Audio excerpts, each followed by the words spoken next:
Começa agora. Podcast Mostra o Texto. Debates, conversas, entrevistas. Uma produção Estúdio CNF. Apresentação Pastor César Cavalcante.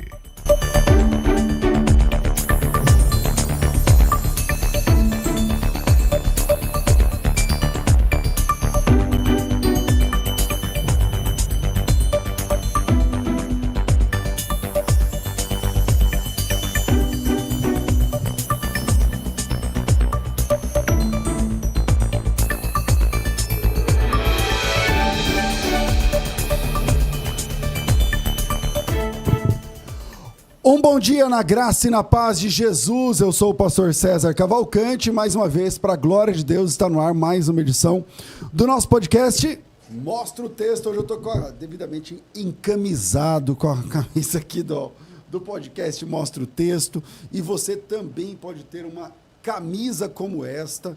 É só arrasta para cima. Não tem arrasta para cima mais, né? Sei lá, chama pelo WhatsApp aí da Michele. 9858, sei lá, vai aparecer aí para você na tela. O WhatsApp está aparecendo aí para você. Então é só chamar aí nesse número do WhatsApp e participar com a gente dessa, pedindo aí, né, a sua camiseta do podcast Mostra o Texto. E hoje nós temos a segunda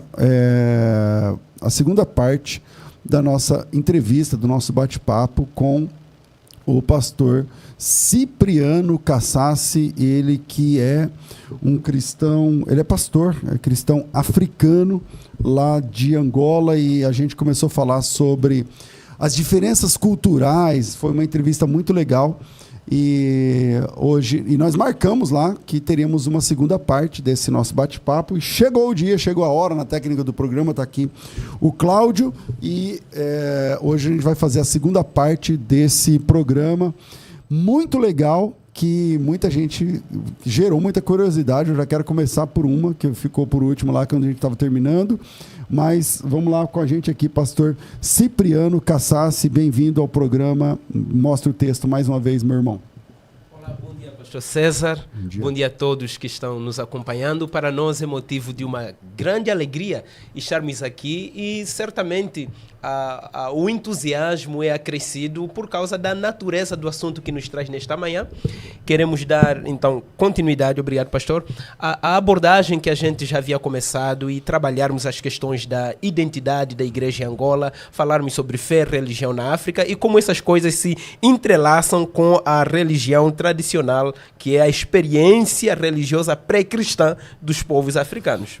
Muita gente, para quem está chegando agora, né, muita gente acha que a fé cristã, o conteúdo da fé cristã é desenhado pelo pessoal de olhos azuis, né, de cabelos louros e não sei o que lá, mas a patrística deve muito à África, né, no sentido de que os grandes nomes da patrística, eles eram africanos, né?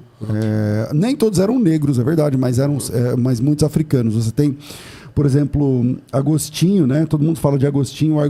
O Agostinho, ele era argelino. É que naquela época não existia Argélia, mas ele mora onde hoje é a Argélia, sim, entende? Sim. Então, nesse sentido, ele era argelino. Se chegar lá no céu e perguntar se ele era argelino, ele não vai saber do que está falando, mas Agostinho de Hipona, né?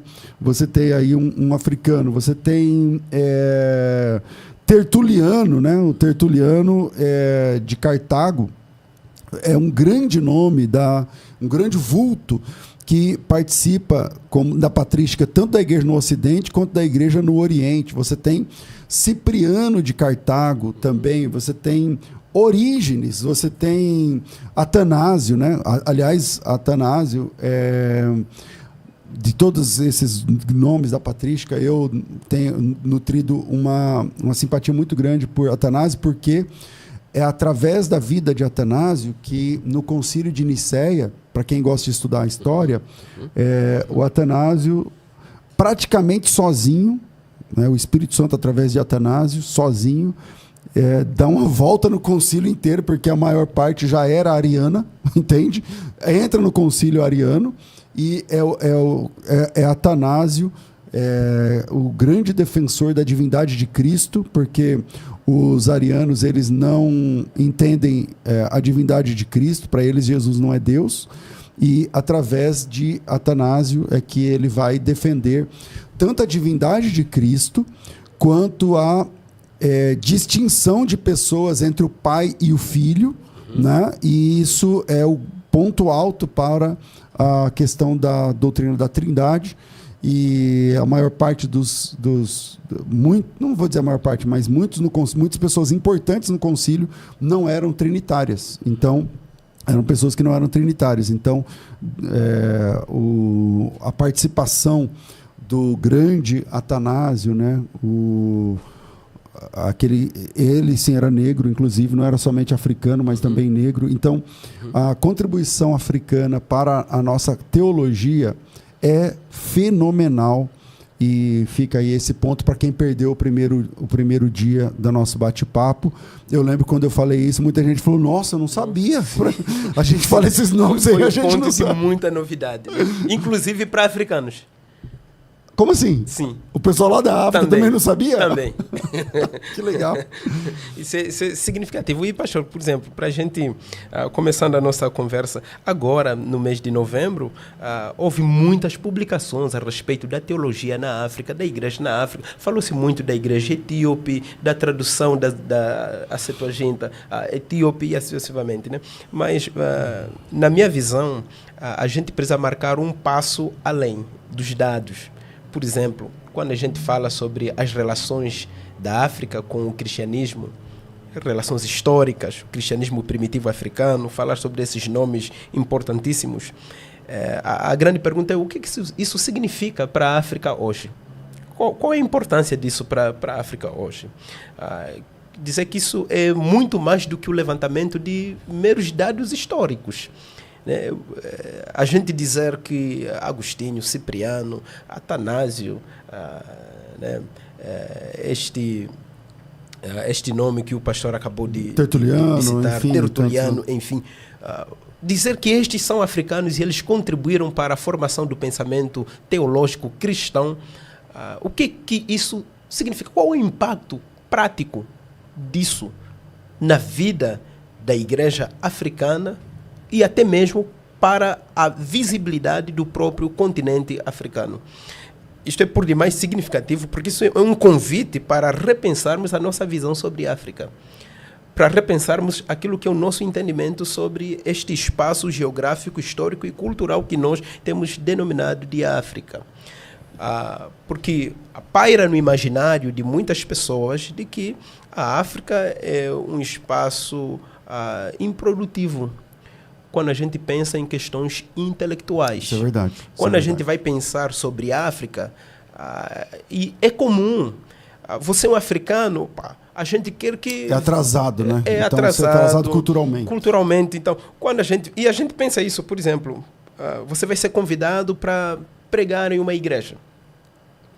A igreja não está muito preocupada necessariamente em ouvir a palavra que você vai trazer.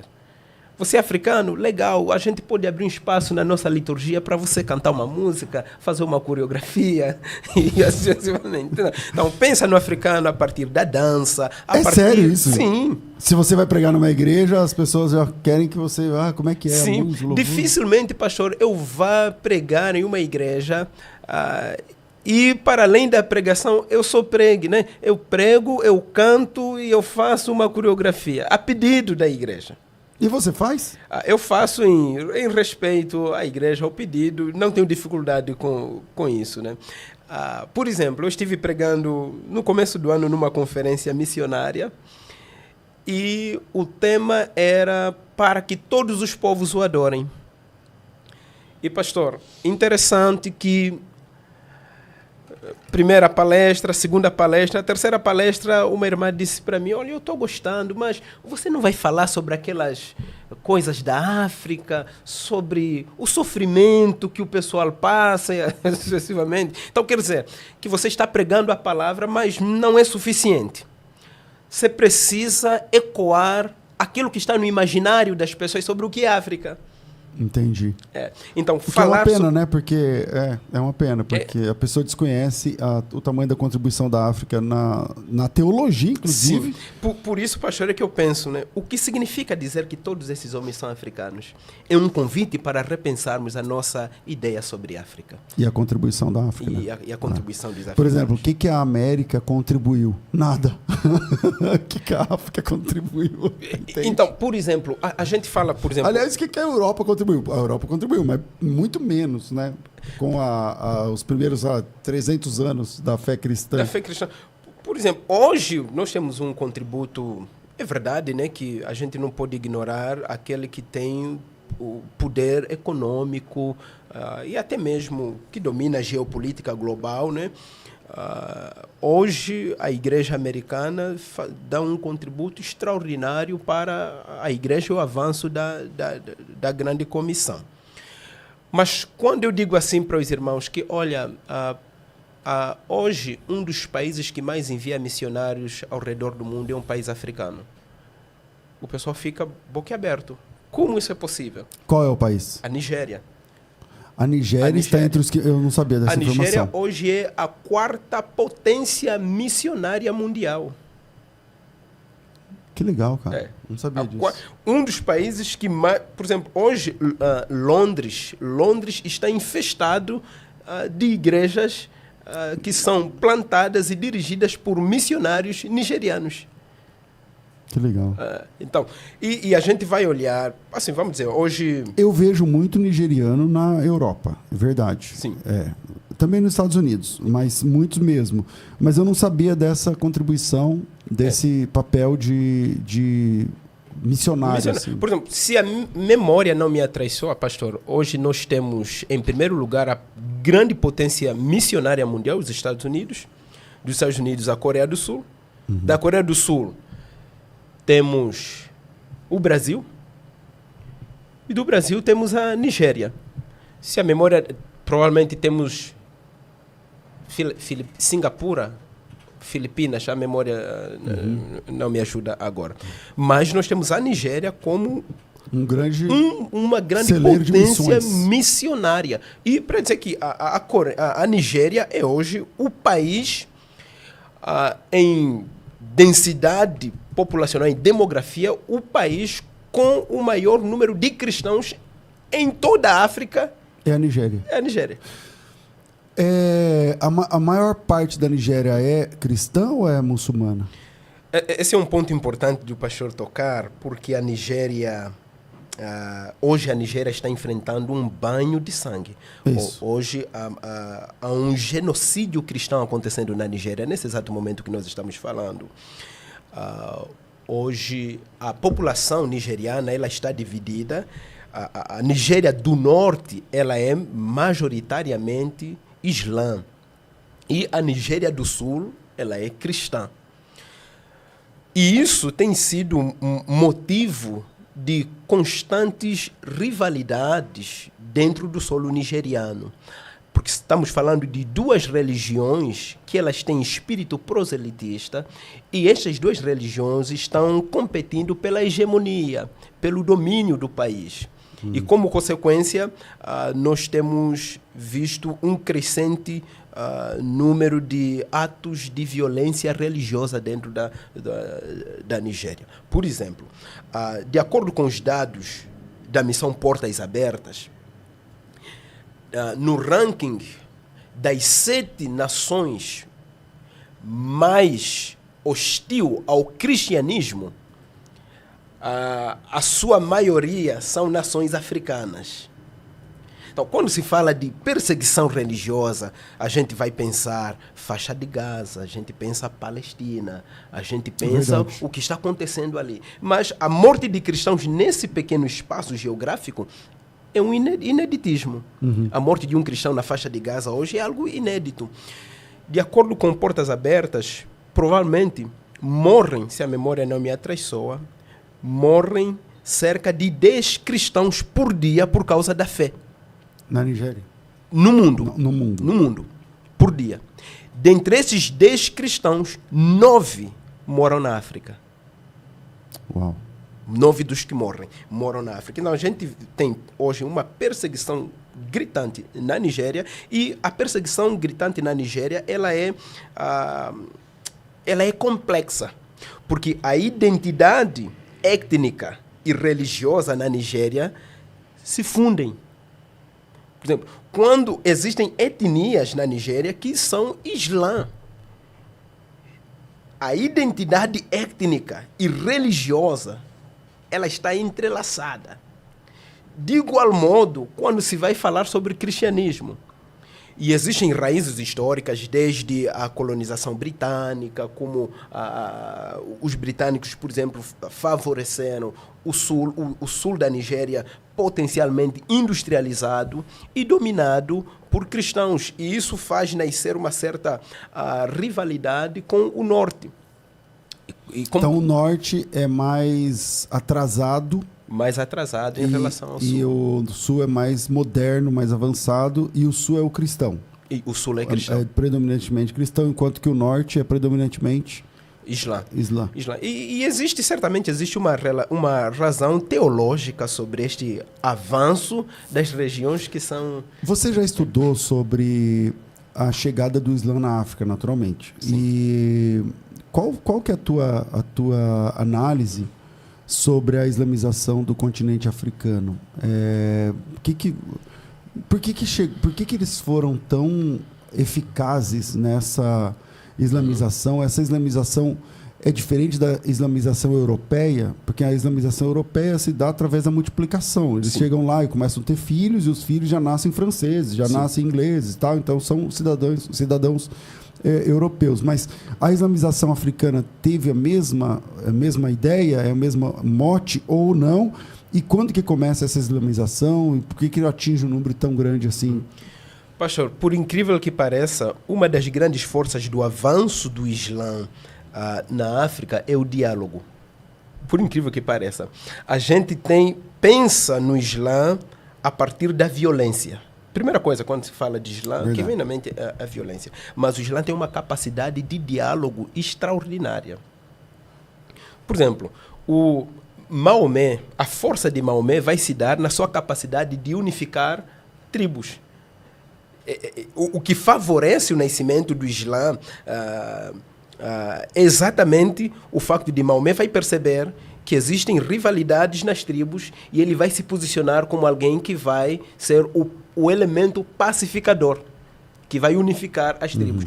E quando o Islã começa a avançar para as regiões norte da África, a partir do século VI, século VII, final do século VII, é a capacidade que ele tem de dialogar com as próprias as religiões tradicionais, e a capacidade que ele tem de unificar as tribos. Mas calma aí, vamos lá. É verdade, porém, o Islã começa dialogando, mas depois, quando ele é maioria, não tem mais diálogo. Sim, quando é maioria... Entende? E isso começa por Maomé. Sim. O Maomé decapitou judeus. O Maomé dialogou com judeus, ele tentou ser judeu, não deu certo. Ele tentou ser cristão, não deu certo. Depois ele era uma espécie de prefeito, alguma coisa assim, e ele manda matar todo mundo. Sim. Entende? Então, pastor, a ideia do Islã é exatamente essa, né? Começa com uma pacificação, mas tem algo onde o Islã esbarra, que é a ideia da Sharia. A ideia da Sharia, o Islã, é que o sonho do Islã é que todo o mundo esteja debaixo da Sharia. Todo mundo tenha Maomé como seu profeta e Alá como seu Deus. Esse é o sonho do Islã. Então, as metodologias que ele vai usar é exatamente essa: a pacificação, o diálogo. Quando isso não acontece, então é estabelecido a jihad, que é a legitimação da violência a partir da fé islã. É o que está acontecendo na Nigéria. Por exemplo, a morte dos cristãos na Nigéria é... Sequestros, né? Sequestros, por exemplo, homens sendo assassinados, mulheres sendo raptadas, estupradas e mortas. Assim, vendidas. É algo desumano. E a maior tristeza é saber o seguinte: por exemplo, na China, há 2 semanas, foram presos 30 pastores. E virou notícia internacional. Mas a Nigéria... E na Nigéria, só de janeiro até hoje, foram mortos mais de 7 mil mais de 7 mil pessoas. E não é notícia. Então, isso muda. Isso é um convite para repensarmos a maneira como o pessoal vê a África. Como o pessoal vê a África. É nesse sentido que, voltando aqui, a gente vai misturar muitos assuntos, hein, pastor? É verdade. É muita coisa, né? Eu ia começar falando, por exemplo, alguns países africanos foram sublimados, né? Você tem, por exemplo, a Núbia. A Núbia é um país africano que fica no norte do Sudão, no sul do Egito, e que não existe mais. Ele foi encampado pelo próprio Egito, né? Então você tem também essa realidade, mas são muitos assuntos de verdade. Eu acho que até merece uma outra vez a gente falar. Mas a gente ficou devendo da última vez para falar sobre a cultura africana. Sim. Agora vamos falar do seu país, né, que é a Angola. Sim. E a questão da feitiçaria, e isso chamou muita atenção dos cristãos brasileiros. Quando a gente falou sobre isso, muitos irmãos falaram assim: como é que pastor? Tem crente que frequenta, tem crente que vai no feiticeiro. Como é isso? Então, aliás, se alguém tiver uma pergunta, ou daqui do Brasil, ou da África, e está acompanhando a gente agora, manda para o nosso WhatsApp. Você sabe que no Brasil é mais 55, né?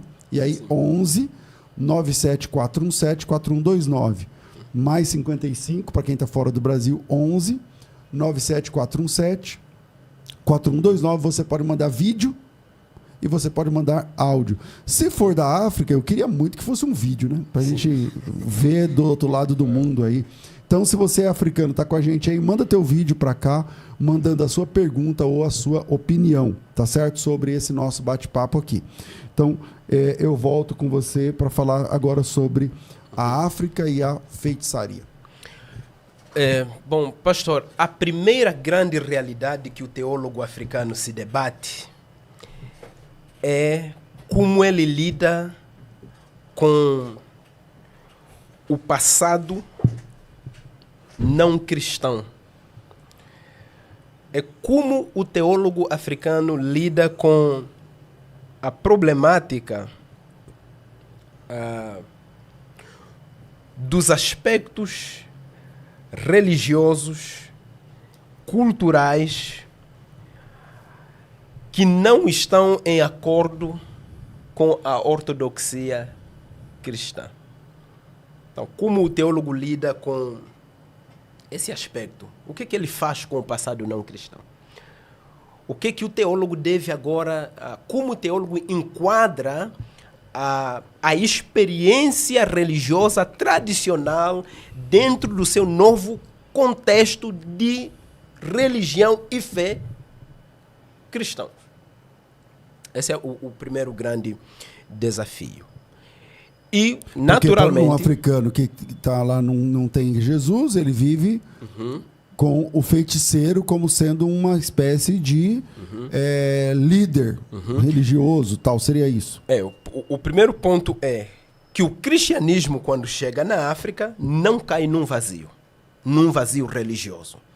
O cristianismo já encontra uma África religiosamente efervescente.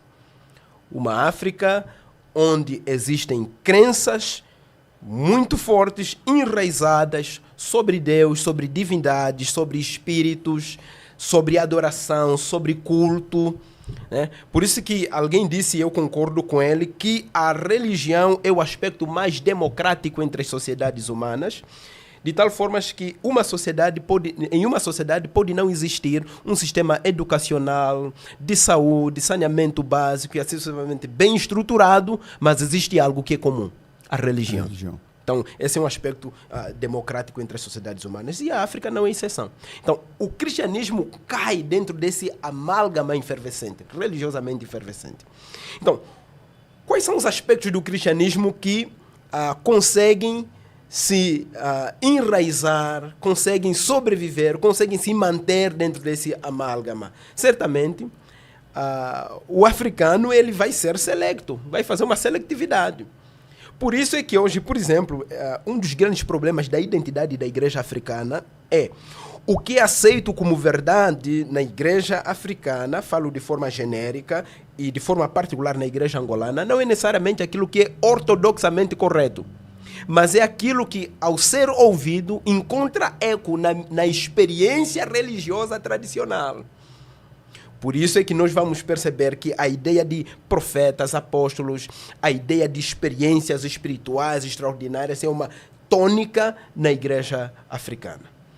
É muito comum a gente perceber o envolvimento e a relação muito aproximada entre a espiritualidade cristã e a espiritualidade tradicional dos povos bantus.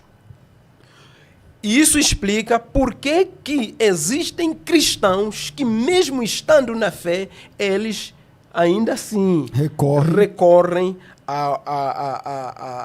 à espiritualidade antiga, tradicional, para encontrarem respostas aos seus problemas concretos da vida.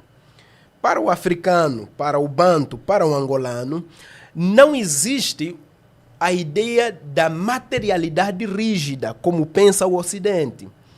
Para o angolano, o banto, a realidade ela está integrada. O mundo com material, o imaterial. O material e o imaterial estão profundamente interligados, de tal forma que não tem como você fazer uma distinção clara. Tudo que acontece, o cara bateu o carro, ele fala, peraí, então calma tem aí. Alguma coisa que você fez, alguma coisa que tem uma mensagem. Alguma coisa. Por exemplo, quando um crente está a passar por uma situação muito difícil, vai para o pastor e o pastor só ora. É possível o crente perguntar, só isso? Só oração? O pastor não vai me dar mais nada? Que mais, Não vai ungir a minha cabeça, não vai me dar água ungida, não vai fazer mais nada. Não tem nenhum rito. O africano é ritualista. Ele espera alguma coisa, ele toque. Precisa de alguma coisa. Precisa. Então, eu já compartilhei com o pastor que, por exemplo, isso tem muito a ver com como o africano entende a realidade do mundo espiritual. E, a partir disso, as relações entre a espiritualidade cristã e a necessidade de incorporar os elementos espirituais da religião tradicional, como a feitiçaria, a bruxaria, a magia e os atos divinatórios e assim sucessivamente. Por quê? Vejamos, pastor, que essa ideia de que a realidade é totalmente integrada e o africano é um ser ritualístico por natureza, o empurra necessariamente para prescrutar as questões espirituais. De tal maneira que é uma necessidade ontológica do africano, a experiência espiritual. Por isso, a gente percebe assim, a igreja africana ela é discursiva, sim, mas ela é discursiva como um trampolim para a experiência. O discurso não é um fim em si mesmo para a igreja africana. O discurso é como se fosse uma preparação que nos joga para a experiência espiritual. Ele é metade do caminho, mas tem que terminar esse caminho com alguma coisa. Precisa ser coroado pela experiência. Pela experiência. Por essa razão, há essa necessidade, essa busca. E quando a fé não consegue responder esta necessidade, abre caminhos. Eu não sei a especialidade do pastor, mas eu comecei o programa elogiando ao continente africano, falando que eles produziram os grandes teólogos, os primeiros grandes teólogos da nossa fé, do século II, século III, século IV, não sei o quê. Porém, vai aqui uma questão que se casa com isso que você está falando. Especialmente a família alexandrina de manuscritos, que é a família africana de manuscritos, tem a maior quantidade de manuscritos encontrados é da família alexandrina, não da família bizantina, por exemplo. Porém, Quando você vai para o Bizâncio, você tem os textos, as cópias dos textos escritos, produzidos, não sei o que lá. Mas quando você vai para a família alexandrina, você tem... Como é que eu vou falar isso sem causar muito problema? Sim. Você tem, por exemplo... escritos do Pai Nosso, por exemplo, enrolados em patuás. Enrolados em ritos de feitiçaria, junto com o manuscrito do Pai Nosso. Você tem, por exemplo, por exemplo, você tem, ao mesmo tempo que você tem os manuscritos, mas você também tem, da mesma idade e da mesma produção, quiçá das mesmas mãos, produções como feitiços. Entende? Nos mesmos papiros, por exemplo, entende? Sim. Então você já vê esse amálgama dentro da história, não é uma questão nova da Angola, entende? É lá do norte da África, meu amigo. Então, pastor, esse é um desafio, e isso nos ajuda a pensar o seguinte, que a ideia da chegada do cristianismo não pode ser pensada como uma substituição total. Não, pelo contrário, o cristianismo está chegando, mas o cristianismo está em negociações com as religiões tradicionais. E tanto é que, por exemplo, para a mentalidade angolana, banto, africana, é possível receber o cristianismo, vivenciar o cristianismo, sem que isso signifique necessariamente que eu já não seja um praticante da religião tradicional. Não vê uma contradição nisso necessariamente. A pessoa não fala, não é uma coisa ou outra, é uma coisa e outra. Ou seja, quanto mais, melhor. Quanto mais, melhor. Se um não funcionar, o outro funciona. Por isso, é possível... Então, eu creio em Jesus, mas qualquer coisa também, o Pai de Santo está aí. Está ali. É possível. Por isso é possível, na igreja angolana, ter alguém doente que pela manhã vai para o hospital, sendo atendido pela medicina convencional. Pela tarde, recebe a visita pastoral para receber uma oração e um culto e uma meditação. Mas e pela noite, ele é atendido pelo feiticeiro. Isso é uma coisa muito comum e muito natural. E ele é crente. Por exemplo, o pastor da igreja pode acontece de um pastor procurar o feiticeiro? Pastor, eu não sei se você viu um corte. Eu não sei se você viu um corte de um irmão angolano. Eu não sei, não. Eu acho que é do Moçambique, eu não lembro. Não quero fazer injustiça. Sim. Eu não sei se é angolano ou moçambicano. Ou congolês. Eu não lembro agora. Sim. Mas ele é africano e ele falou assim para mim, pastor. Aí foi feito um corte e viralizou. Ele falou assim, aqui os pastores às vezes recorrem ao feiticeiro quando ele quer subir de cargo na igreja. E aí ele vai no feiticeiro e fala assim, lembra, Cláudio? Fala, eu quero ser um pastor líder, eu sou um diácono, mas eu quero ser pastor, sei lá. E aí ele vai no feiticeiro, aí o feiticeiro faz o trabalho para ele virar pastor, né? E aí isso todo mundo falou, não acredito, não sei o que lá. Então, eu queria, não sei se isso você já viu, se isso é um fato, sim, se acontece, não. Sim. Pastor, hoje existem pastores muito, muito sérios, pastores, homens de Deus, que creem no Evangelho e eles não fazem esse hibridismo religioso. E são vários. Mas, ao mesmo tempo, a religião tradicional ela é forte, ela não morreu. E ela encontra formas de se readaptar nas novas configurações sociais dentro de África. E uma das maneiras da religião tradicional se adaptar é que os líderes religiosos tradicionais, por exemplo, hoje, alguns já não recebem as alcunhas próprias. Alguns hoje preferem ser chamados de profetas, apóstolos, pastores, e assim sucessivamente. E, como consequência, nós temos estas misturas. Mas, quando a gente vai olhar, por exemplo, o pentecostalismo africano, o pentecostalismo africano é um objeto de estudo muito interessante. Porque, pastor, essa ênfase na necessidade da demonstração do poder sobrenatural faz com que muitos incorrem à ritualística tradicional.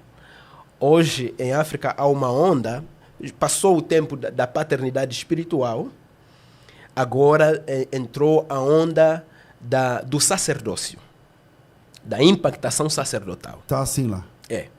O que é isso, impactação sacerdotal? É um pastor que procura estar debaixo da autoridade espiritual de outro pastor mais experiente, com igreja maior, com ministério assim reconhecido nacionalmente, e ele vai se submeter ao que esta pessoa faz. E muitos deles dizem que coisas que a Bíblia não fala, que a Bíblia se silencia, como você vai resolver? Você precisa ver o que os seus pais fizeram. O que esse sacerdote faz? É possível hoje nós encontrarmos, por exemplo, pastores que se preparam para uma vigília na igreja, na madrugada, na praia, fazendo rituais. É possível encontrar... Ele vai na praia fazer um despacho. Fazendo rituais, se preparando para a vigília. Na igreja? Na igreja. Pastores e esse despacho é para quê? Para quem? Para que entidade? Para ele está fazendo uma sessão espiritual, a busca do poder, a busca dessa força espiritual. Então, a questão é chegar lá e poder impactar o povo. E não chegar lá normal, de cara limpa. Não, tem que ter feito alguma coisa. Tem que haver manifestação de curas, libertação, milagres. É isso. Senão ele é fraco. Então, a tônica é pastores que realizam milagres, pastores que libertam, pastores com igrejas muito, muito prósperas, né? Então, e como consequência, há essa busca pelas forças ocultas. E tem coisas, por exemplo, que... Eu me lembro que você falou de a pessoa faz um trabalho, eu não sei como é que fala lá como é que fala, e aí acontece, a pessoa é acometida por uma doença por conta de um trabalho que foi feito. Sim. O feiticeiro vai lá e faz um feitiço. Sim. E você, sem saber, mesmo sendo crente, esse feitiço acomete você. Sim. E aí você adoece e chega a morrer ou não. Existe isso mesmo? A minha pergunta é assim, funciona? O feitiçarismo funciona? Inclusive no crente lá, como é que é? Pastor, alguns dirão, crente genuíno, crente fervoroso. Verdadeiro. Não, feitiço não pega. Feitiço não pega no crente genuíno. Mas pega. Mas pega. Pega. Lá na África pega. Pega. O pessoal, quando fala sobre feitiçaria, pensa que feitiçaria é folclore. Tem gente que desconhece a capacidade que Satanás tem de realizar coisas. Quando a Bíblia fala de Satanás como alguém que vem para roubar, matar e destruir, quando a Bíblia, Jesus mesmo diz que viu Satanás caindo do céu como um raio e depois disso diz, ai da terra. Pedro descreve Satanás como um leão rugindo. Então, tem gente que pensa que isto é conversa para que a gente possa colocar na nossa pregação e amedrontar as pessoas para que eles possam aceitar na nossa pregação. Não. As trevas têm um poder que nos deixa até boquiaberto. Então, o poder... sabemos então, por que... exemplo, você vê um pai de santo... Não, não é pai de santo lá, fala. Um feiticeiro. Um feiticeiro. Ele vai lá e faz um trabalho. Sim. Eu não sei como é que fala lá, um feitiço. Sim. E como é que funciona essa dinâmica? Ele faz um feitiço... Você quer prejudicar fulano, sei lá. Aí ele faz um feitiço. E esse feitiço fica onde? A pessoa rela nesse feitiço? Como que é? Como é que funciona? Depende muito. Existem várias práticas. Por exemplo... eu deixei o telefone aí, se alguém entrar em contato, mandar um áudio ou vídeo, tem lá. Tá, se você tem um áudio ou um vídeo e quer mandar pra gente, manda pra cá 974174129 e a gente solta já já. Desculpa, pastor. Assim, pastor, é interessante a gente tocar nessa questão. Na espiritualidade tradicional, usa-se esse poder não só para fazer o mal. Sim, claro. Até mesmo, por exemplo, quando há roubo na comunidade e precisa saber quem é o ladrão. O feiticeiro fala, então vem aqui, eu vou fazer Faz um a trabalho. ritualística E acha o ladrão. e acha o ladrão. E acha mesmo? Acha mesmo. Mas o que ele faz? Tem vários rituais que são feitos, né? Existem vários. Por exemplo, há rituais, coloca-se todo mundo, todos os suspeitos são colocados em uma fila lá. Ok. E ali cria-se o mantra de invocação, que todo mundo vai repetir. E a gente vai colocar, vou dar um exemplo de um dentre os vários rituais. Não. rituais. Pega-se, por exemplo, 2 vassouras. Claro. E junta-se essas 2 vassouras. E os palitos de vassouras são finíssimos. E coloca-se em frente deles para que eles possam passar nesta vassoura. Todo inocente. Assim, as vassouras assim. Aí ele passa assim Isso. na vassoura. Todo inocente. Quando passar, ele consegue romper essa barreira. O culpado, quando chega aqui, trava. Não abre. Não abre. Não abre. 2 vassouras. 2 vassouras. Reladas assim. Reladas. Aí o cara não consegue passar. Não passa. Ou faz-se o mantra de invocação, coloca-se todo mundo ali e coloca-se uma panela efervescente sobre o fogo. Todo inocente, quando colocar as mãos, é como se colocasse a mão em água fria. Mas o ladrão... Quando colocar as mãos, ele queima. E a água está fervendo. A água fervendo. Aí ele faz um feitiço. Sim, tem a que chance. o inocente não sofreria com a mão ali. Não sofre. E aí, quando é pego ele, aí o pessoal já... Aí quando é pego, aí ele faz todos os trâmites, né, legais. Aí chama a polícia e fala, ó, foi ele. Antes de ser estabelecido o sistema judicial, por exemplo, essa era a maneira de julgar os casos. Essa é a maneira de julgar os casos. E isso acontece, tipo, hoje, em 2025. Ainda hoje existe. Tanto é que, por exemplo, em Angola, existe ainda elementos que juristas estudam hoje, é assunto nas grandes universidades. Os conflitos entre aquilo que é chamado de direito e o direito consuetudinário. Direito consuetudinário, estamos falando das práticas propriamente tradicionais. Mas eu imagino que isso também deve ter gerado muita injustiça, né? Por exemplo.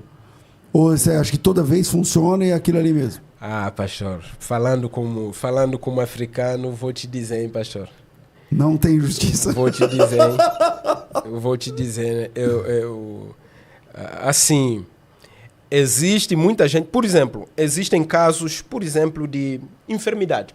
Alguém ficou doente e vai procurar, por exemplo, o feiticeiro para descobrir quem é o causador. Quer dizer, eu tô com uma doença, um tumor.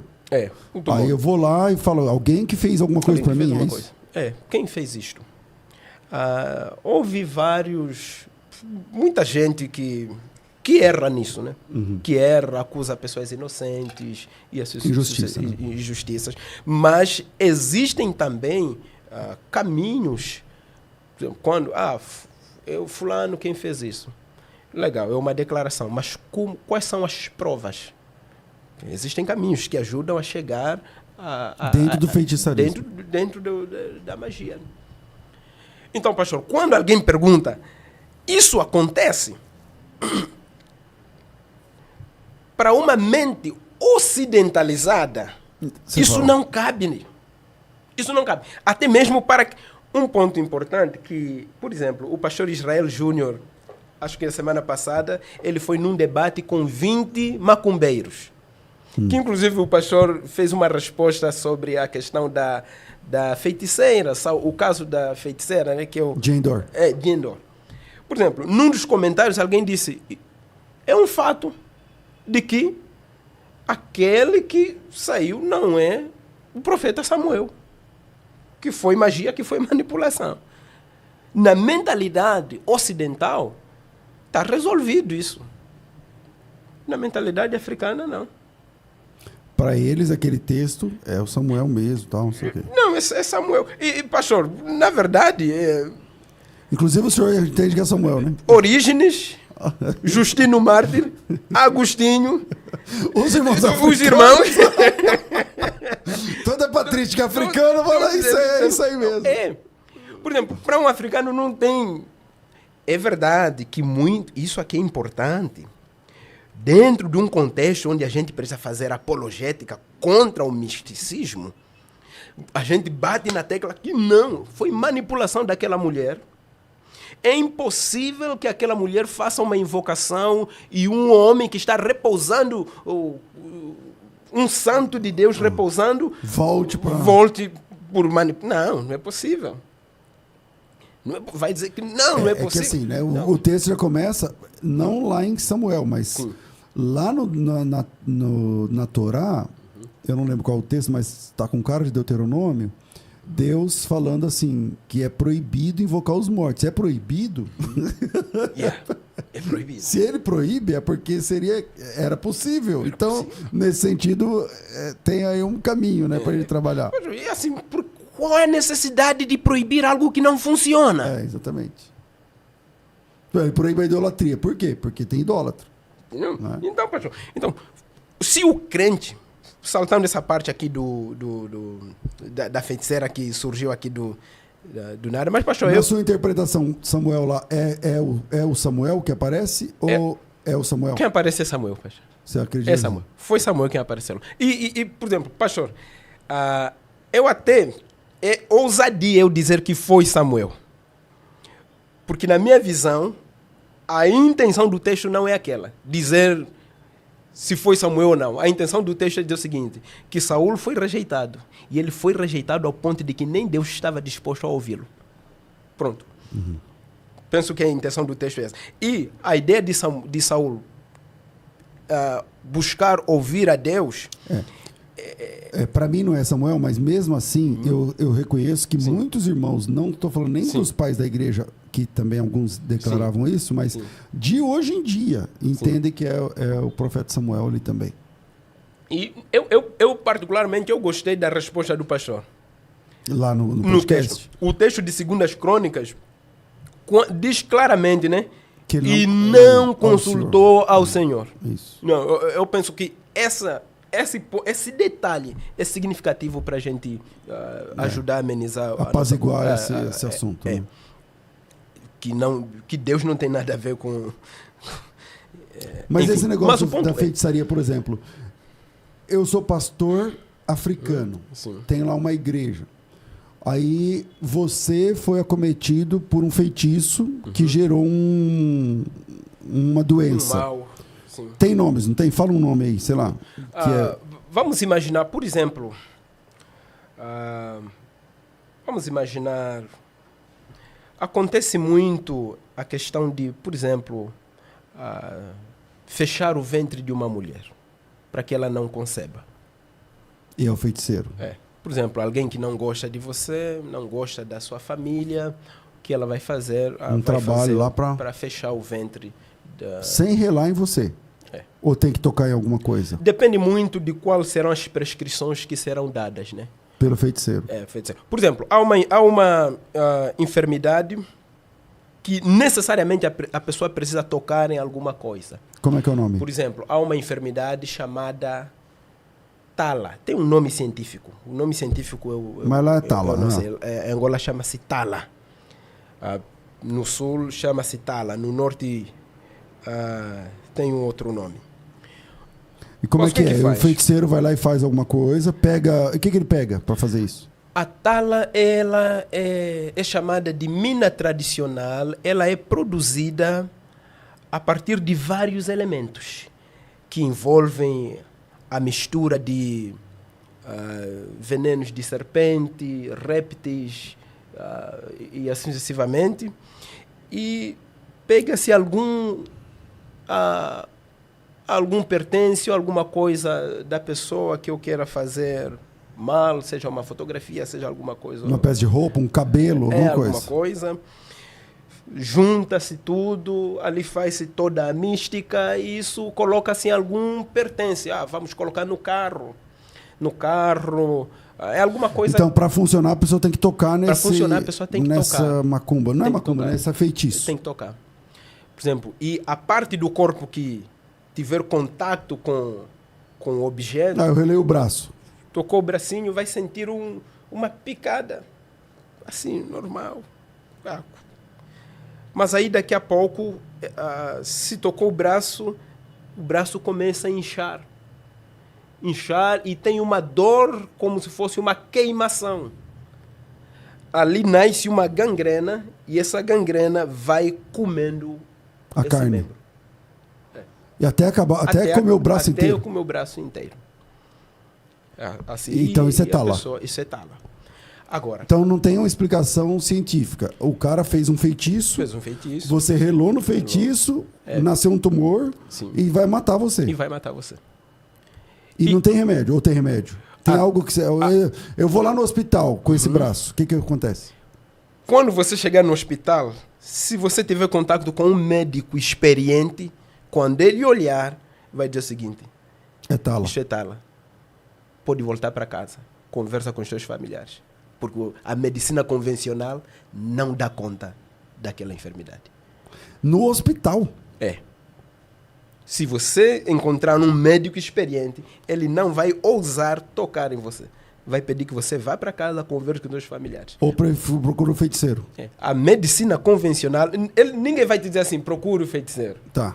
Vai dizer assim, converse com os seus familiares. Porque cada família sabe quais são as suas doenças e como tratar as suas doenças. Tá, e se ele chega na igreja... Aí, se ele chega na igreja, com esse braço, essa enfermidade só pode, de fato, só passa por duas. É uma enfermidade de ordem espiritual. Você tem que ir para o pastor, quebra isso através da oração. Em nome de Jesus. Em nome de Jesus, funciona. Uhum. Em nome de Jesus, mas um homem de Deus sério. Funciona, mas não é funciona. Não sei o que. Não é um homem de Deus. Não, tem que ser um pastor sério, um pastor ungido, que vive na oração. Ou você também fazendo. Que vive na oração. Você também misturando as duas coisas, né? Não, mas pastor, vou lhe dizer que, por exemplo, nós temos pastores muito sérios. Conto um caso aqui. Em Angola nós temos uma rádio também, né? A nossa igreja tem uma rádio. Uhum. E eu trabalhei auxiliando a equipe de capelania.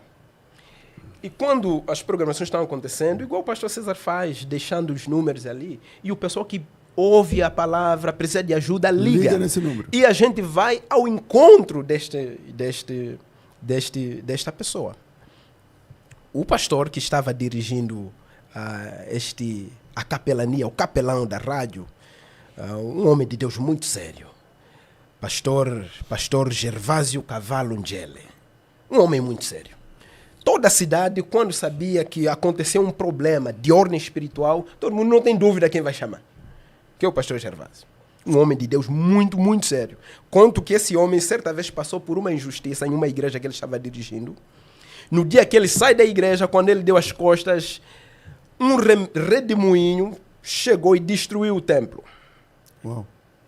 Um homem de Deus muito sério, muito sério.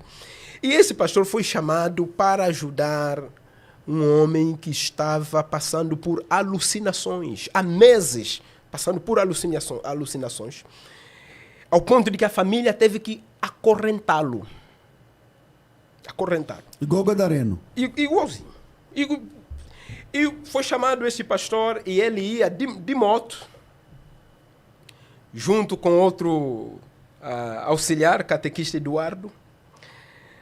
Enquanto eles iam percorrendo cerca de 100 quilômetros, um pouco mais, 150 quilômetros, até a aldeia onde estava esse homem acorrentado.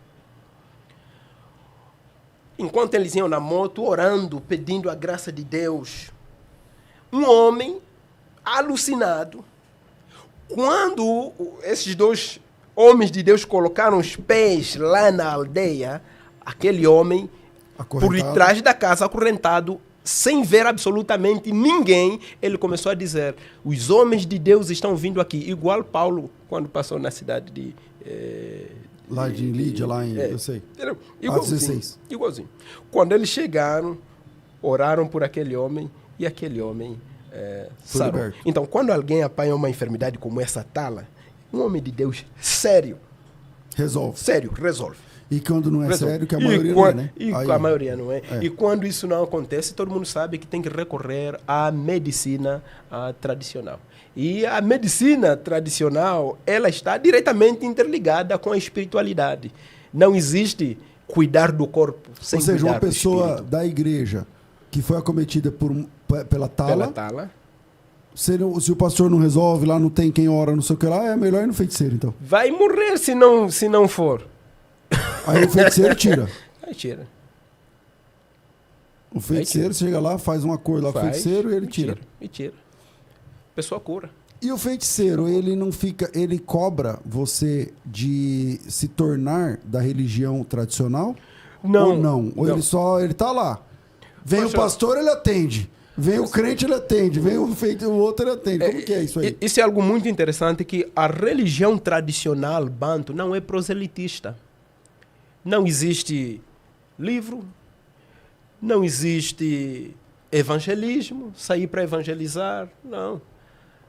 A religião tradicional... Por isso é que os missionários, quando chegaram na África, disseram que a África não tem religião.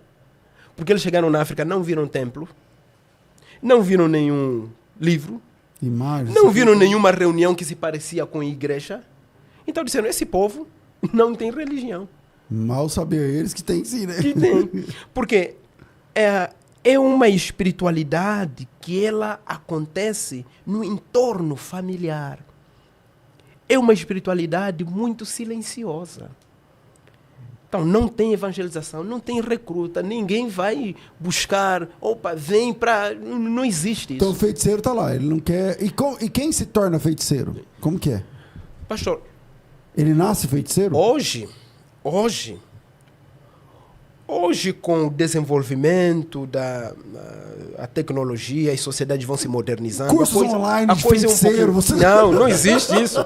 A coisa é um pouquinho diferente. Mas, no tempo lá dos nossos pais, dos nossos avós, por exemplo, quando acontecia os ritos de iniciação, por exemplo, entre os africanos não existe, por exemplo, a celebração do aniversário. A celebração do aniversário é algo que vem com o processo de colonização e modernização. A vida do africano, ela é dividida por fases. E essas fases são marcadas por ritos de passagem. Mas ele conta a idade. Isso é algo recente. Isso é algo recente. Por exemplo, mesmo... Chegar alguém e falar quantos anos você tem. Quantos tem? anos você tem? Não é comum. Não é comum. Tanto é que, por exemplo, para um mais velho nem se pergunta a idade. Que ele não vai saber também. Nem se pergunta a idade porque existe um tabu cultural. Existe um tabu cultural. É novidade nossa aqui, eu saber a idade do meu pai, a idade da minha mãe, é uma novidade da modernidade. Você sabe a idade dos seus pais? Sim, sei. Então, mas é uma novidade. Mas não é comum. Não é comum, é uma novidade da modernidade. É algo moderno. Senão, no tempo mesmo o meu pai, na sua infância, não ousava perguntar para o meu avô quantos anos você tem. Não. Isso aí é um negócio muito... O que é isso, João? Quem é você para perguntar isso para mim? Então, isso não se pergunta, né? Então, pastor, ali, essas fases que medem a vida do africano, os ritos de passagem, os ritos de iniciação, que começam com o nascimento, né? Quando a pessoa nasce, passa pelo seu primeiro rito, que é o rito de boas-vindas. Antigamente era nesse rito onde a pessoa recebia o nome, não é? Não há criança, tipo essa coisa de nossos filhos ainda não nasceram, você já escolheu o nome, isso é consequência da modernidade. Senão, na tradição mesmo, banto, só se nomeia depois do 8º dia do nascimento. Quando a criança passa pelo rito de boas-vindas. A criança nasce e ninguém sabe o nome. Não. Mas ninguém visita ou visita? Também não pode visitar? Depende muito. Quem são as primeiras pessoas a visitar? Depende muito. Porque, por exemplo, quando a criança chega, quando a criança nasce, os partos eram feitos em casa. Em casa. O que acontece? Por exemplo, a criança nasceu, ok. O que se faz com a placenta? Não tem nem noção. Por exemplo, O que é feito lá? a placenta é algo muito importante. O que se faz com o umbigo? Essa parte não vou falar porque é uma coisa muito... A questão da placenta é muito forte para jogar assim no público. Se você quiser, só no pago, arrasta para cima. Mas depois você vai me falar. A questão do umbigo, aquela corda que liga a pessoa à placenta. O que Quem é quer feito que ele com fala, escreve aqui. Fala. Yeah. Escreve aí, pelo amor de Deus, fala aí. Por exemplo, umbigo. Se eu nasci em Minas Gerais, só que depois eu vim buscar a minha vida em São Paulo. E eu vivi toda a minha vida adulta aqui em São Paulo. E acabei morrendo em São Paulo. Onde eu serei enterrado? Em São Paulo. É onde tiver seu umbigo? Onde o meu umbigo foi enterrado quando eu nasci. Lógico. Isso fala sobre qual é a ideia que o africano tem sobre a terra. Ele é daquela Qual terra. é a ligação Ele é daquela terra. do africano com a terra? O seu está enterrado onde?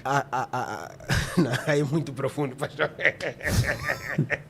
Então, mas, por exemplo, você tem uma ordem, então, quando você morrer, você quer ser enterrado lá, onde Assim, onde tivesse. não é eu quero. Eu vou. Não, eu quero. Porque, por exemplo, tem uma coisa que mesmo quem lê a Bíblia, o ocidental, quando lê a Bíblia, não vê esse detalhe. Que os patriarcas, nenhum foi enterrado fora dos seus antepassados. É verdade. Foi reunido com seus pais. Né?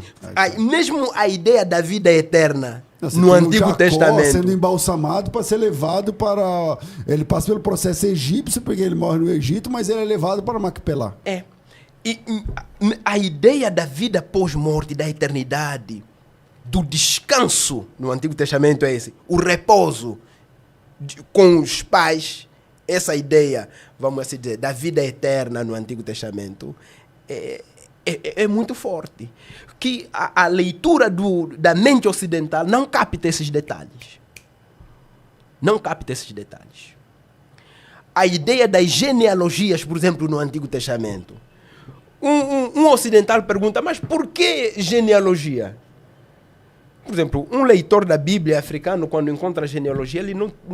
É uma pergunta desnecessária. Para ele é desnecessário. Porque para ele é importante. Ali, né? Desnecessário. Então, pastor, onde foi enterrado o umbigo? Voltando aqui. Isso fala sobre a minha relação. Então, tem toda essa questão. A pessoa recebe esse rito de boas-vindas, nasceu. O nome, ali a pessoa vai ser nomeada. Tem um rito, por exemplo, que a criança... Enfim. Você não quer contar? não posso entrar nesses detalhes aqui. São detalhes culturais muito particulares, muito profundos. E particulares. E assim, se eu vou falar pela metade e vai ficar confuso. Vai gerar pior, é verdade. Então, é o rito de boas-vindas. Né? Geralmente, depois desse rito, o homem, a mulher, as mulheres passam por um segundo rito, que, por exemplo, entre os ovimbundos, que é a minha etnia, e entre os nhanecas, recebe o nome de fico. As mulheres fazem, que diz assim, esta moça agora é mulher, pode casar. Geralmente acontecia entre os 13 anos para frente. Os homens passam pelo rito da circuncisão. Nesse momento, o que acontece? Aliás, alguns lugares da África se circuncida tanto o menino quanto a menina, né? E assim, a mentalidade ocidental olhou a circuncisão feminina e disse assim, isto é mutilação. Isso é violência contra a mulher. Mas essa é uma leitura europeia de um fato cultural africano. Essa leitura desconsidera um elemento muito importante, que por detrás desse ato existe uma narrativa. Existe uma narrativa. Por que os etíopes, por que os hausas estão realizando a circuncisão feminina? Por que na Somália estão realizando circuncisão feminina? Vamos procurar saber qual é a narrativa por detrás desse ato. Por isso é que eu, mais uma vez, digo, só o Evangelho pode resolver estes problemas. Só o Evangelho. Porque o Evangelho transforma culturas, inclusive. Porque, por exemplo, se eu tentar pegar uma pressuposição cultural europeia para deslegitimizar uma prática cultural africana, eu estou sendo etnocêntrico. Eu estou sendo colonizador. Etnofóbico. Etnofóbico. Esse é um neologismo aqui. Sim, do direito... Mas é isso. Seria mais ou menos.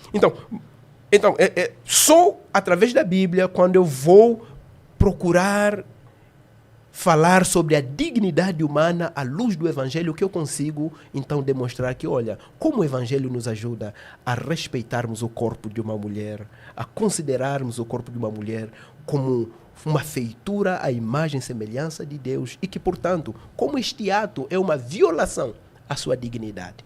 Então, penso que é nesse sentido. Bom, tem outro rito.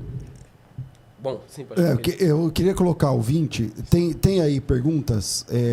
O Cláudio, fala aí pra gente. O que está chegando aí? Pastor, só queria fazer uma observação que no chat parece que tem bastante angolano no chat fazendo os comentários. Não mandaram. Okay. Tem mensagem no WhatsApp, em áudio aqui que eu vou colocar, mas tem bastante, parece que são angolanos no chat no canal no YouTube. Bem legal também comentando sobre o que o pastor falou, sobre que realmente quem é angolano entende o que ele está falando, é verdade. Tá bem legal os comentários lá no chat. Tem aqui uma clínica, não sei se o pastor vai ler aqui, se ele vai concordar, não precisa falar, mas quando ele falou sobre a placenta, se isso aí não queria entrar nessas questões. Mas tá certo isso aqui? Então tá certo aqui. Quem quiser vai lá no comentário da clínica Coleman, acertou, tá lá escrito, tá lá. Mas não vamos entrar. Tem áudio aí? Antes, deixa eu só falar aqui do curso da FTB. Se você quer fazer teologia na FTB, agora temos a nova versão do material, que é o material universitário da FTB. Esse material aqui. Então você tem um material antigo, mas tem esse novo aqui, que te dá essa mobilidade, tá? Esse material didático está disponível para vocês. O valor é R$ 99,00 por mês, mas é a formação completa, tá? Você vai estudar 4 anos, são 3 materiais, são 3 cursos, na verdade, são 3 níveis, né? Nível fundamental, intermediário e avançado, tá aqui, tá? Esses 3 níveis, primeiro nível, 18 meses, segundo nível, mais 12 meses, e o terceiro nível, mais 18 meses. Agora, é claro que você pode terminar antes, tá? Você pode terminar antes dentro da sua possibilidade. Então tá aqui, ó.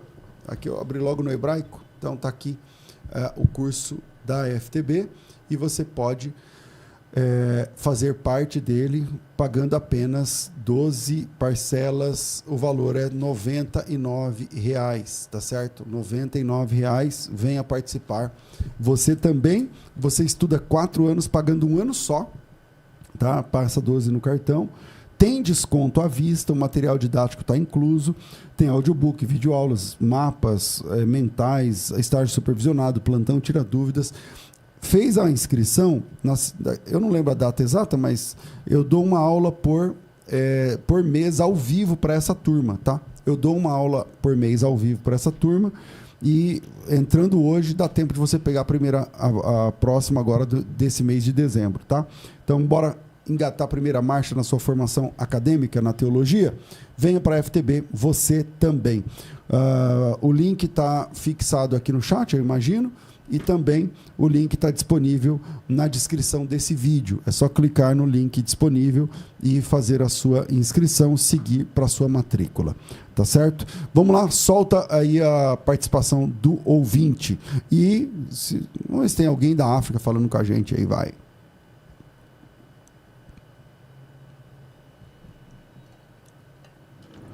pastor César, pastor Cipriano, bom dia. Meu nome é Flávio, sou de Diadema e eu congrego na Assembleia de Deus no Brás.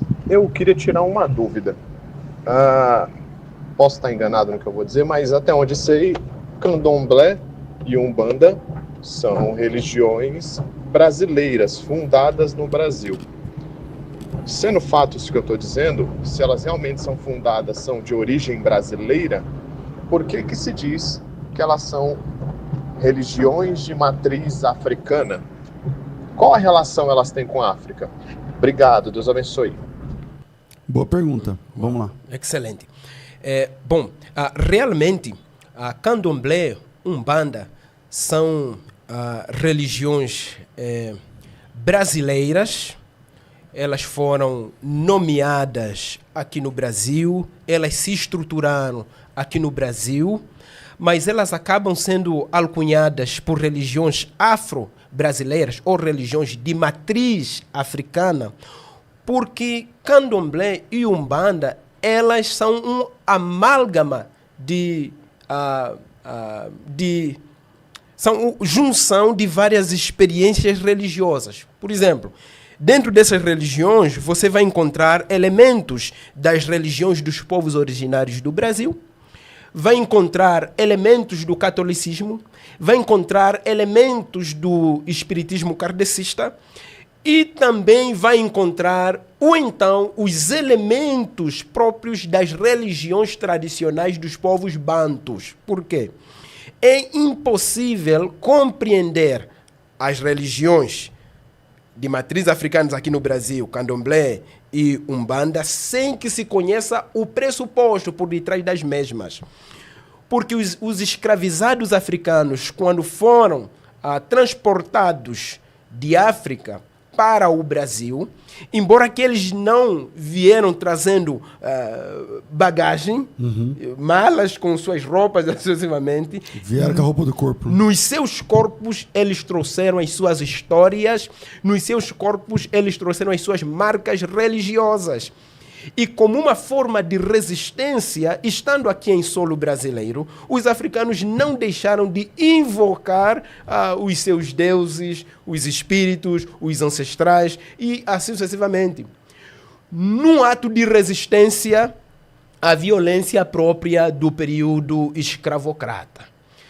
E como consequência, nas senzalas, começou-se a nascer essa mixigenação entre práticas propriamente tradicionais africanas com o catolicismo dos senhores dos escravizados e que deu origem a essa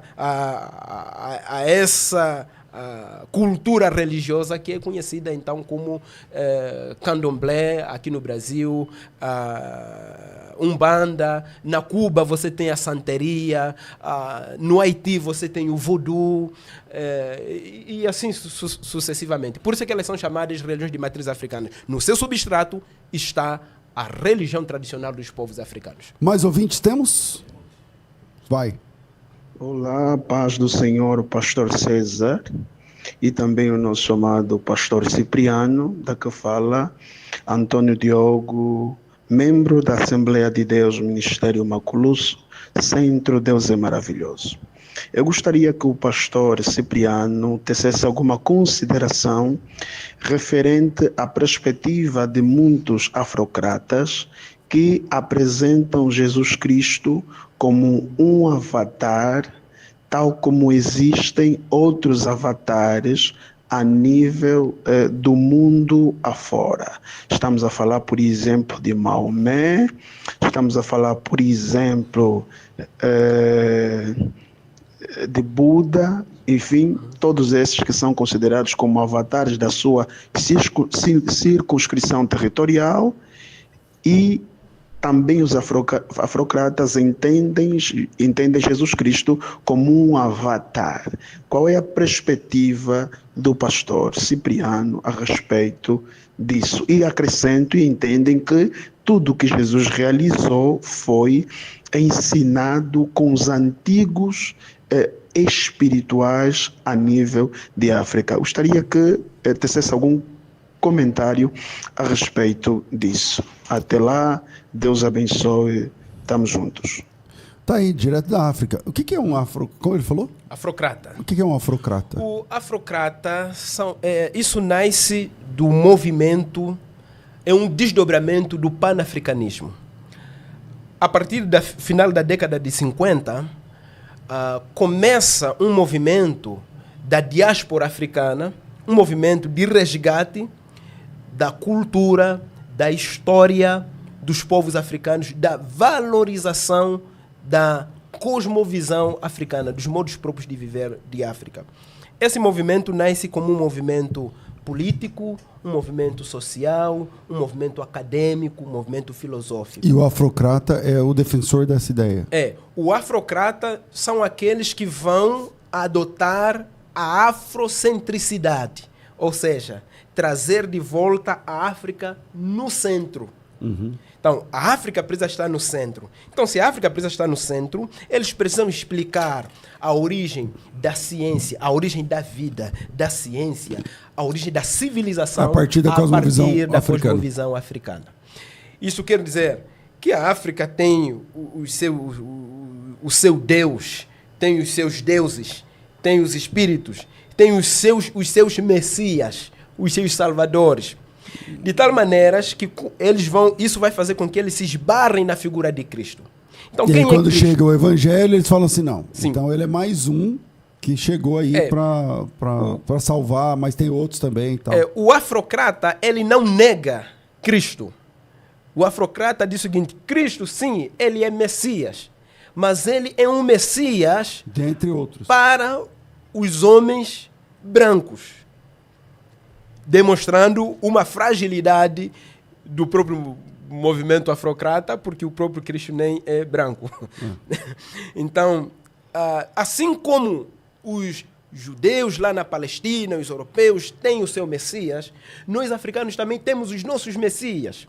Por exemplo, hoje fala-se de Mamá Kimpavita, fala-se de Mamá Mushima, fala-se do papá Simão Kimbangu, que foi... São messias de hoje em dia que estão aí fazendo sucesso. São chamados dessa linguagem que ele usa, são os messias, os avatares, espíritos elevados que vieram para libertar os africanos.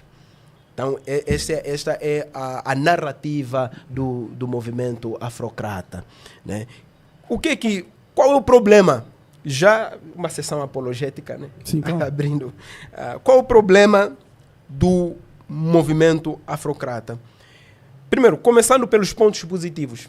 O ponto positivo é que eles ajudam a desmistificar a visão de África como um espaço atrasado. Eles elevam a civilização, trazem de volta, por exemplo, falam dos valorizam, trazem os grandes filósofos, cultura, os grandes filósofos egípcios, nigerianos, os grandes reinos sudaneses, os reinos do Mali, os reinos do Songhai, os reinos do Congo, os reinos do Monomotapa, os impérios de Monomotapa, que são reinos que muito antes da chegada e da invasão europeia eram reinos africanos muito bem estruturados, que muito antes das expedições dos navegadores europeus, eles já construíam embarcações e faziam viagens, já estabeleciam comércios entre si. Isso é legal. Então, esse aspecto da valorização, da potencialidade da África que os afrocratas fazem é sensacional. Mas existe história de africanos que na navegação, e aí a gente devemos estar falando do século XV ou XVI, não sei,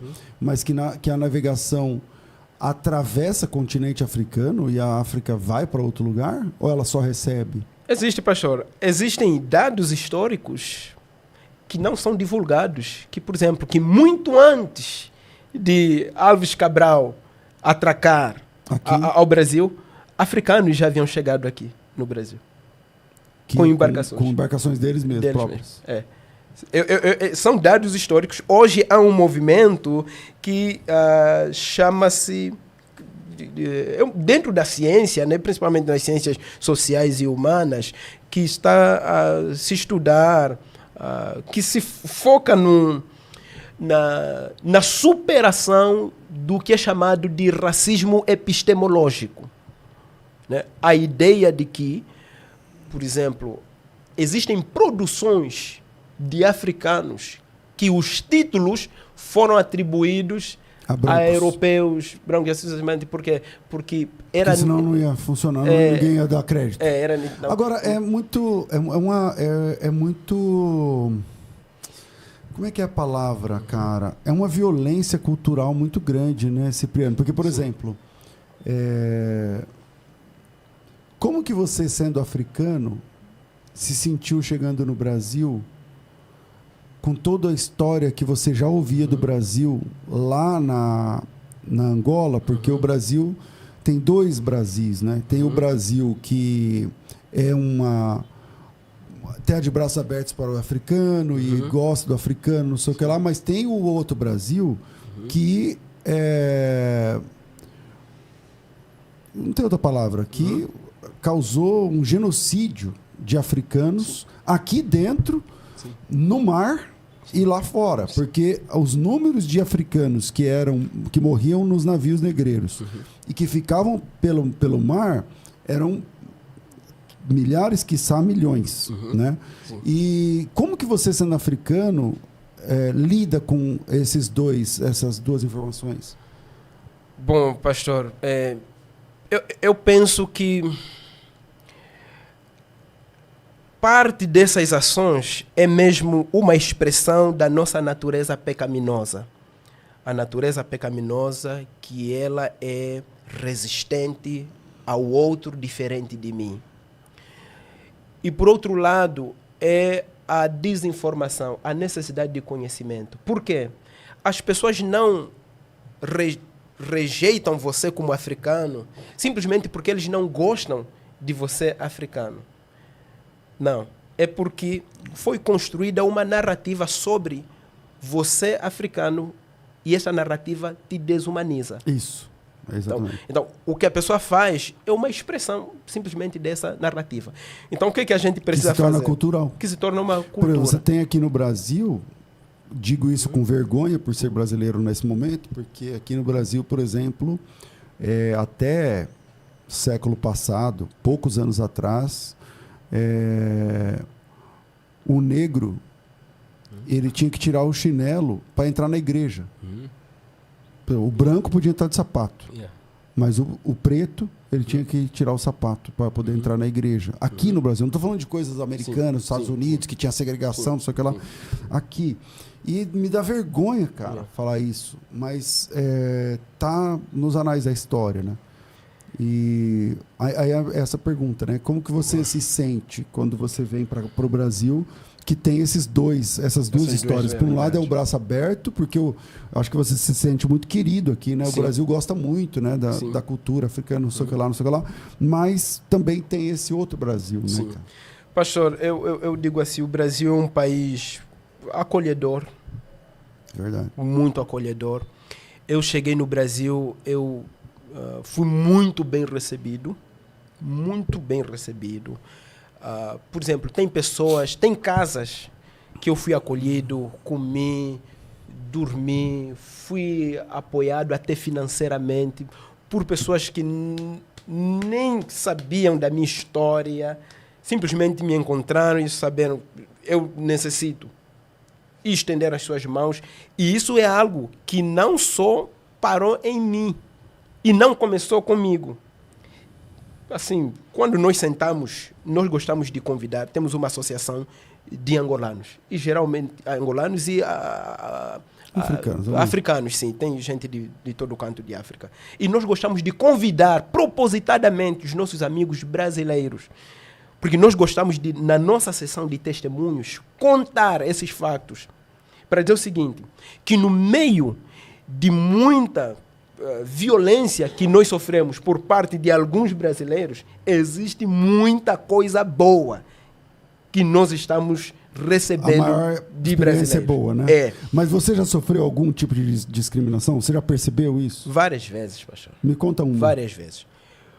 Por exemplo, pastor, o pessoal entende que isso não é discriminação. Não vou falar das violências físicas, não vou falar dessas questões. Mas você já sofreu física também? Já. Não, já. Me conta essa história. Como que é? Sim, eu já fui espancado, por exemplo, aqui mesmo, nessa rua aqui embaixo, na Paulista. desse prédio, sim. Já fui espancado ali porque eu estava com o celular, filmando, tal, e falando. E alguém simplesmente chegou e usou aquelas palavras... xingando, sendo xenofóbico mesmo, espancou as minhas mãos para derrubar o celular. O que está fazendo aqui? Volta para a África.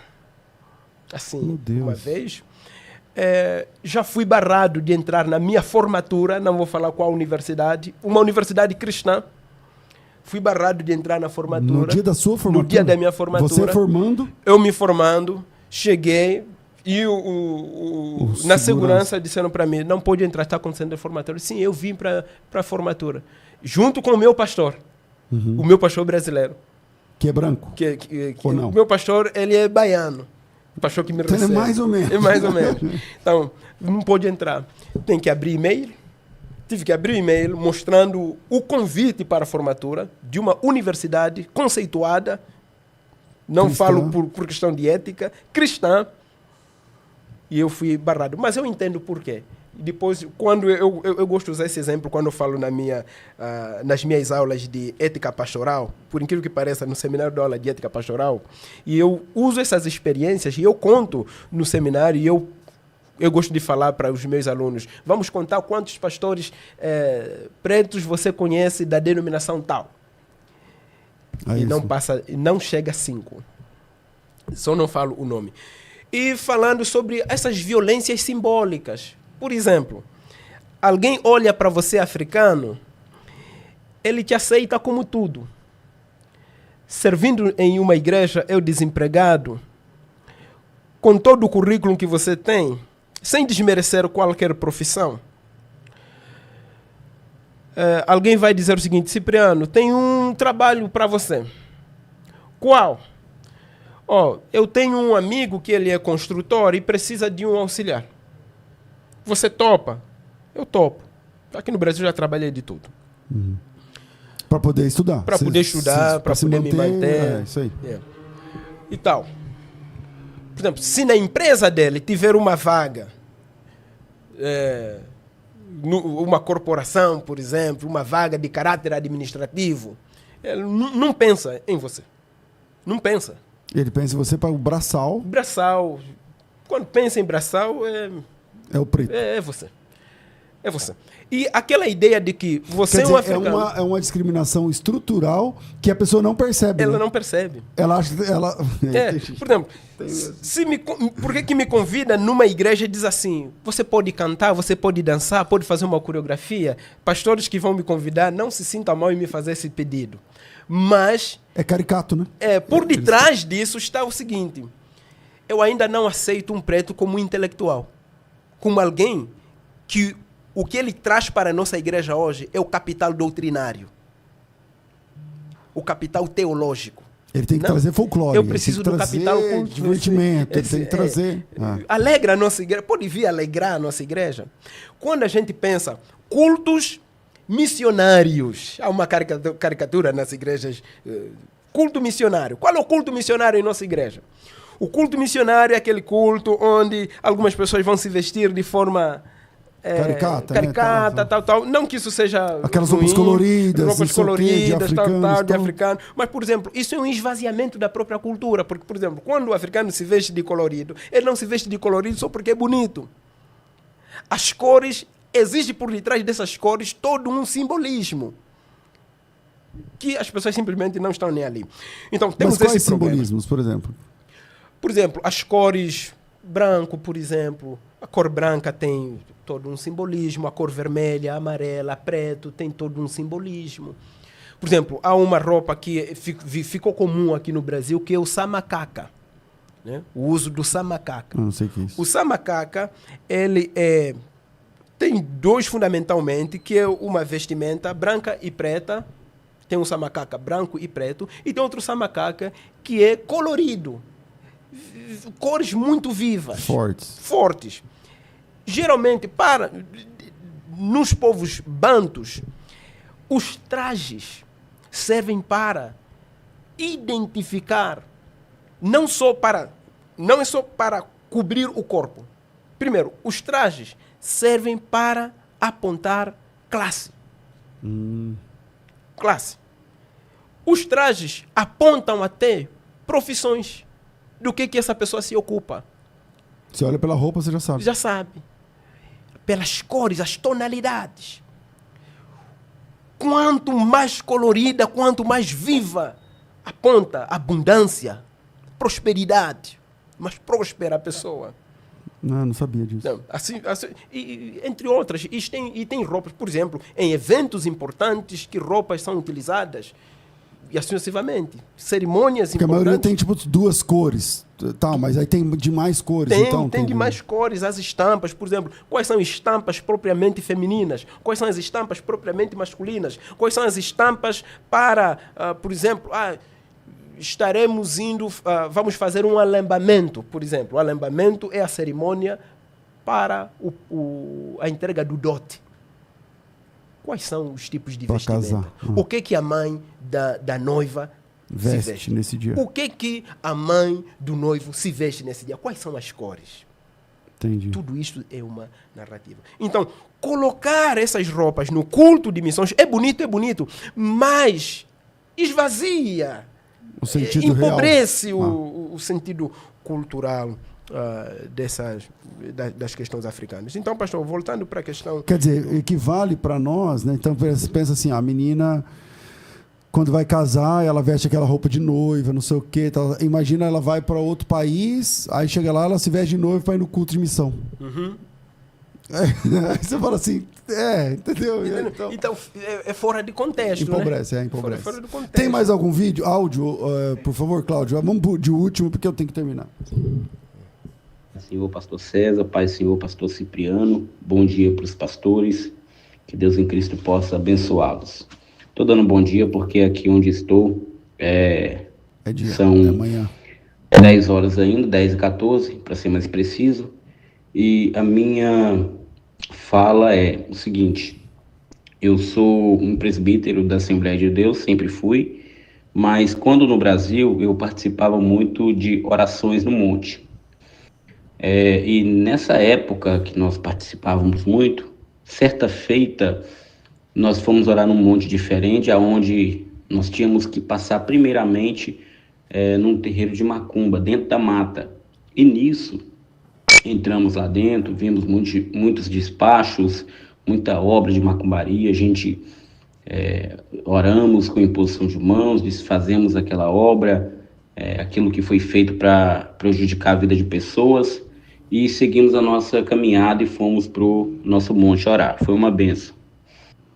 E, por bondade de Deus, isso nunca trouxe uma reação no mundo espiritual para nós, assim, coisa que agravasse de uma forma tão profunda que a ponto de pessoas se matar, desviar, alguma coisa do tipo. Graças a Deus, não. Mas, na minha cidade, nós vemos também, que é muito comum, algumas pessoas que não é crente, botam a mão num despacho de macumba e a vida daquela pessoa desgraça toda, a ponto da pessoa se matar, morrer seco, alguma coisa do tipo. Isso é muito comum. Eu queria saber, com o pastor Cipriano, por que isso acontece. Pastor, ele está perguntando se uma pessoa que desfaz um feitiço, aí vai lá e desmancha, não sei o quê, e às vezes aquilo pega na pessoa, né? Por que isso acontece, se isso realmente acontece? Então, pastor, a gente já trabalhou isso quando o pastor perguntou se feitiço pega. Pega. Sim, pega. Estamos falando de um poder que é real. O poder das trevas não é um poder fictício. Agora, pega para todo mundo? Não necessariamente. Pega para todo mundo? Não necessariamente. Mas que pega. Tá. Bom, eu olhando aqui o horário, passamos mais de meia hora, já 40 minutos. Daqui a pouco o Cláudio levanta, vai embora e deixa a gente aqui sem nada. Então, eu quero agradecer ao pastor Cipriano e também aos irmãos da África, né, que estão acompanhando a gente aqui agora. Depois eu soube que nossa primeira entrevista, Cláudio, vai ser exibida na igreja, lá na Angola, para que mais pessoas acompanhem, né, Cipriano? Então, é muito legal esse feedback, esse retorno aqui dos irmãos da África. Amém, pastor. Amém, pastor. E nós agradecemos, pastor, pelo espaço que o pastor abre para que a gente possa, de uma forma, contribuir para essa desmistificação e redução dos estereótipos que são colocados sobre a África, sobre a igreja angolana, sobre a igreja africana de modo geral, e de uma forma também apresentarmos o facto de que, para além de toda a negatividade, existem aspectos muito positivos, muito bons, que a igreja africana pode contribuir na compreensão do evangelho e da teologia hoje, né? Então, eu acho assim, quando você vai para outra cultura, né, numa imersão desse tamanho que você está vivendo aqui há alguns anos, quantos anos ao todo? 9 anos. 9 anos. E veja, não são apenas 9 anos, mas são os 9 anos mais intelectuais da sua vida, né? Então não são 9 anos de 0 a 9 anos, é uma coisa, mas os 9 anos de aprendizado profundo do seu casamento, o seu casamento é mais aqui no Brasil, sua filha é mais brasileira do que africana, quer dizer, isso acaba tendo uma mixigenação, né? Com isso eu quero dizer que o Cipriano que vai voltar para a África daqui a um tempo, depois de terminar o doutorado, não é o mesmo que veio, né? O Brasil devolve para a Angola outro Cipriano que teve essa vivência aqui no Brasil. E eu acho que é muito, muito legal. Eu acredito também que muitos irmãos que estão acompanhando esse programa estão também curtindo, né, esse conhecimento, essa troca de informações aqui. Vou pedir a você que deixe o seu like aí, se inscreva no canal. E também pedir para o pastor Cipriano, né, se ele pode cantar uma música ou dançar. Estou brincando. Não podia fugir da regra, né? Mas, pastor, muito obrigado mesmo. Pastor, só antes do pastor encerrar, alguém me pede para falar algo muito importante. Quando o pastor fala sobre a questão de rejeição no Brasil, por exemplo, nós temos pastores angolanos, africanos, consagrados, com denominações internacionais, falo de grandes denominações que estão presentes no Brasil, estão presentes na África, mas que quando eles chegam, por exemplo, aqui no Brasil, o seu título pastoral não é reconhecido. Por quê? Não é reconhecido porque são pastores que, por exemplo, foram formados na África, estudaram na África, então chegam aqui no Brasil, são os irmãos que simplesmente são colocados ali de escanteios, não recebem oportunidade. Se ele quiser oportunidade, tem que fazer uma formação aqui no Brasil e ter que provar ainda para o Brasil e, se possível, talvez passar por uma segunda reordenação pastoral dentro da mesma denominação. O que é uma pena, da mesma denominação. É uma pena, porque se é de outra denominação, não te conheço, não sei o quê, você está falando, mas vamos comungar primeiro. É uma pena. Enquanto que o contrário... Se chega um brasileiro lá, não precisa ser pastor. Se ele é brasileiro, já senta no púlpito. É recebido, é acolhido, fala.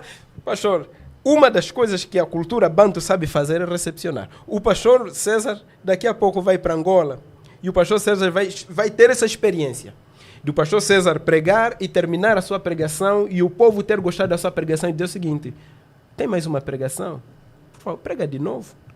No mesmo dia? No mesmo dia. Vamos dar um intervalo aqui, vamos cantar um louvor. Prega de novo. Assim. Que legal, glória a Deus, glória a Deus. Então, pastor, quem quiser te seguir no Instagram ou no YouTube, não sei qual rede você usa mais, o que você usa mais? Bom, hoje eu estou usando mais o Instagram. Quem quiser nos encontrar para que a gente possa aprofundar o nosso diálogo, a nossa conversa, podermos nos conhecer cada vez mais e dialogarmos nessas linhas que se cruzam entre a teologia, a ortodoxia, cultura, a história, a antropologia, religião, fé. Me procure lá, Cipriano Cassassi, no Instagram, e nós vamos ter o maior prazer da gente poder dialogar. Obrigado, pastor. Se você quer se formar em teologia, a FTB tem agora essa opção do material universitário. O link está na descrição aqui do vídeo. Você tem 3 formações pagando R$ 99,00 por mês. 3 formações, fundamental, intermediário e avançado. Você estuda até 4 anos, paga só o primeiro, não paga mais nada, paga só o primeiro. Então, para se inscrever, só me chamar pelo WhatsApp, 97417... Não, cadê? O WhatsApp é 42021234. É só clicar no link, tá? O link aqui na descrição. Estou ficando por aqui, às 2 da tarde a gente volta com Crescendo na Fé. Tudo isso e muito mais a gente faz dentro do reino, se for da vontade dele. Amém.